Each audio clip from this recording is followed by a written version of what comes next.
Fiction writers guilt, ایک سفر، ایک تاریخ۔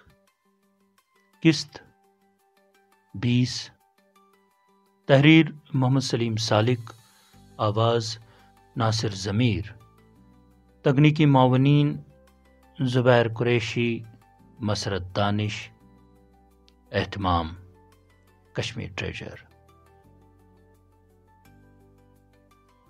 غلام نبی شاہد صاحب نہایت ہی سادگی سے مہمانوں کا استقبال کرتے ہوئے گویا ہوئے کہ گزشتہ 3 دہائیوں کے دوران ہمیں اگر کسی ایک شے پر حقوق محفوظ رہے وہ ہمارے خواب ہیں، جن پر ان برسوں میں کوئی قدغن نہ لگ سکی۔ ہزاروں سینکڑوں خواب دیکھے، طرح طرح کے عجیب و غریب خواب دیکھے۔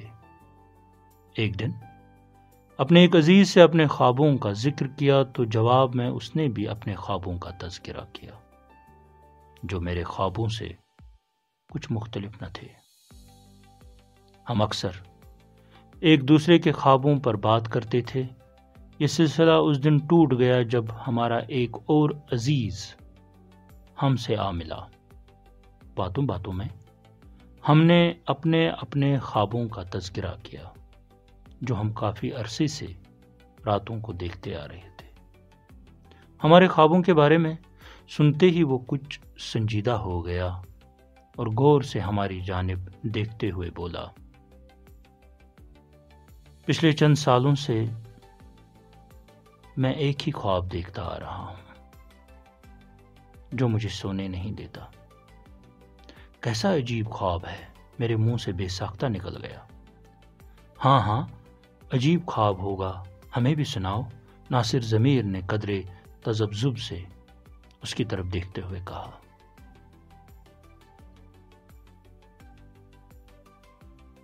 جواب میں سلیم سالک نے ہمیں اپنا عجیب و غریب خواب سنایا، جسے سنتے ہی ہم بے چین ہو گئے۔ ہماری بے چینی بہت دنوں تک جاری رہی۔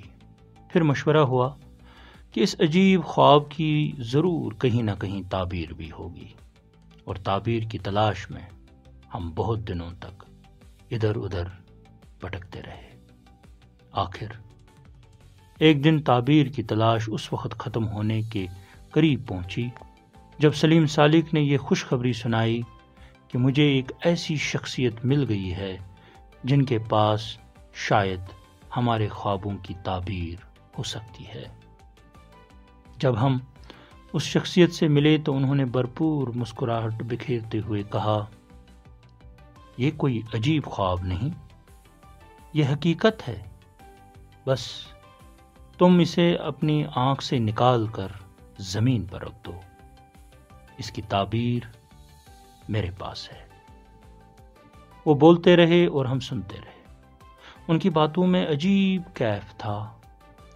جون کی تپتی دوپہر میں ہمیں اپنا آپ بادلوں کی ٹھنڈی ٹھنڈی چھاؤں میں جھولتا ہوا محسوس ہو رہا تھا۔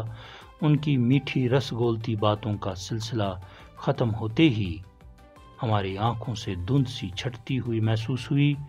جو ہی منظر صاف ہو گیا، ہم نے دیکھا جناب وحشی سعید اس دوران زمین پر ہمارے خواب کو ایک خوبصورت نقشے میں ڈال چکے تھے۔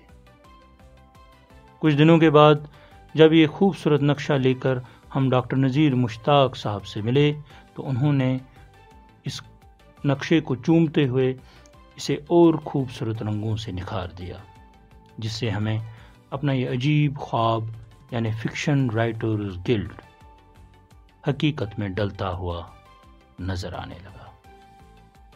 اور آج الحمدللہ فکشن رائٹرز گلڈ عملی صورت میں آپ کے سامنے ہے۔